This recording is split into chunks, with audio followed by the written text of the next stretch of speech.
They told me I was cruel for refusing to watch 3 dogs. But this isn't a story about dogs. It's a story about being taken for granted by the very people who should have respected your boundaries the most. It was supposed to be simple. 2 weeks in September, my sister was going on vacation. She needed someone to watch her dogs. And, like always, I was expected to say yes, because I always had. For years, I'd been the default, the built-in, free, never questioned dog sitter. No one ever asked if I wanted to. It was assumed, automatic, a silent expectation carved into family routine. The last time I dog sat, it was for Dexter, her 3-year-old Rottweiler, 60 kilograms of raw energy, and Pudsey, our aging Yorkshire Terrier. Pudsey wasn't just a dog, he was our childhood. He was quiet, gentle, familiar. Dexter was a handful, but manageable. We had history, that dog and I. I'd lived with him. He was part of the family. So I did it. Even when it was a hassle, I did it. Because that's what family does, right? But things have changed. Pudsey passed away. Quietly, peacefully. And not long after, I adopted a rescue. A 7-year-old cane corso named Roxy. Roxy is everything. Calm, sweet, stoic. She's been through things. You can feel it in her presence. Like she's seen the worst of people, but still chooses to trust. She's gentle with me, with everyone. A saint, really. Roxy and Dexter had met a few times. They tolerated each other, sometimes even played. But Dexter? He's relentless, all muscle, boundless energy with no filter. He hounds her, even when she's clearly had enough. And Roxy, for all her patience, is older now. She deserves peace, not a 60-kilogram hurricane in her space 24/7. But still, I was willing. I didn't want to, but I was willing. For family. Until my sister told me she was thinking about getting another dog. A puppy. I felt my stomach drop when she said it, not just because I knew what was coming, but because I knew, deep down, she wouldn't wait. So I told her, plain and clear. I put my foot down. If you get another dog, especially a puppy, I'm out. I won't do it. I can't. You're asking too much. She nodded, smiled, said she understood. But I knew. Weeks passed, and then the text. She'd gotten a Chihuahua puppy. A tiny, yappy, untrained, anxiety-prone ball of energy. The complete opposite of Roxy. The exact kind of chaos she knew I couldn't manage. And she did it anyway. She made her choice, and so did I. I told her I wouldn't do it, that she'd need to find someone else. A kennel, a sitter, anyone. I wasn't backing down. But then came the pressure. My mom. You'll do it, she said, like it was a fact, not a request, like it was already decided. She told me it wasn't a big deal, that I worked from home, that I could manage. She told me that I owed her, for everything she did for me over the years, for being a mother. That saying no, now, was cruel. Cruel. And that's when something inside me cracked. Because this wasn't about dogs anymore. This was about respect, about boundaries, about a lifetime of being the one who bends, who sacrifices, who's expected to be okay with everything. Because I always have been. But I'm not okay.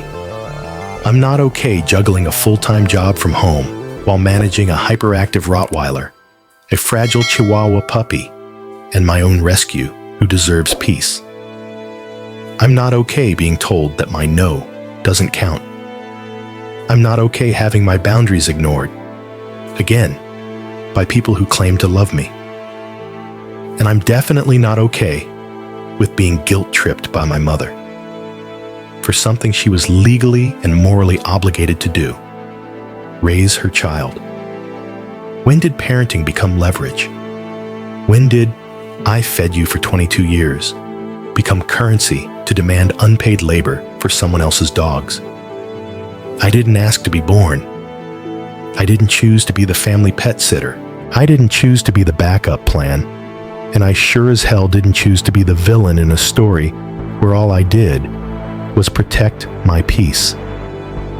And let's be real, this isn't just about dogs. It's about power, entitlement, assumptions.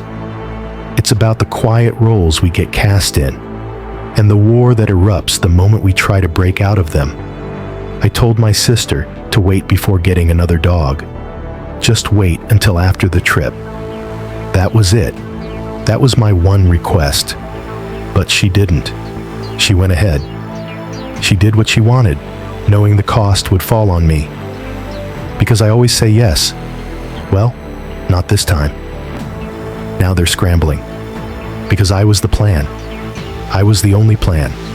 And now that I've said no, they're mad. They're calling me cold, selfish, cruel. But tell me, what's more cruel? Saying no to something you know you can't handle? Or using guilt and obligation to force someone into a situation that could break them? They say I'm the only option. But that's a lie. I'm not the only option. I'm just the only free option. There are dog sitters, kennels, drop-in services, apps. There's her boyfriend, his family, her friends. But those would cost money, time, effort. So instead, they turn to me, the reliable one, the doormat, the one who works from home. As if that means I'm not really working. As if I have all the time in the world to raise someone else's puppy, to manage leash training, housebreaking, separation anxiety, while fielding Zoom calls and deadlines and just trying to breathe. And what if something happens? What if Dexter gets too rough with Roxy?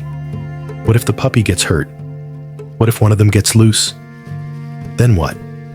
Then it's my fault, not theirs. Mine. Because I said yes. Because I didn't stand firm. Because I let them treat me like a resource instead of a person. But I'm not doing that. Not this time. I've said no. Loud and clear.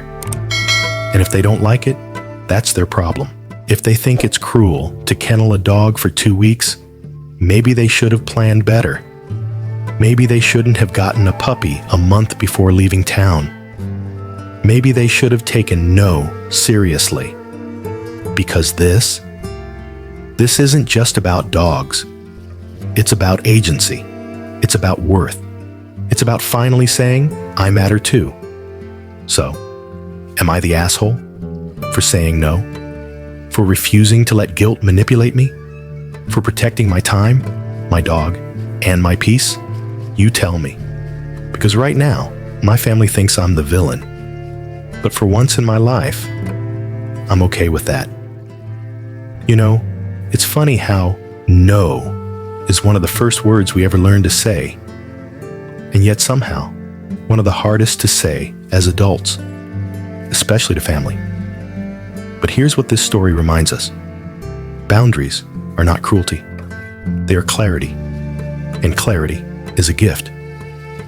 What this sibling did, drawing a line and sticking to it, wasn't selfish. It was brave. It was necessary. And honestly, it was overdue. Because love without respect is just control wearing a mask. And guilt is not a currency. Especially not the kind that parents get to cash in decades later to force their children into roles they never consented to. So let this be a call to everyone listening.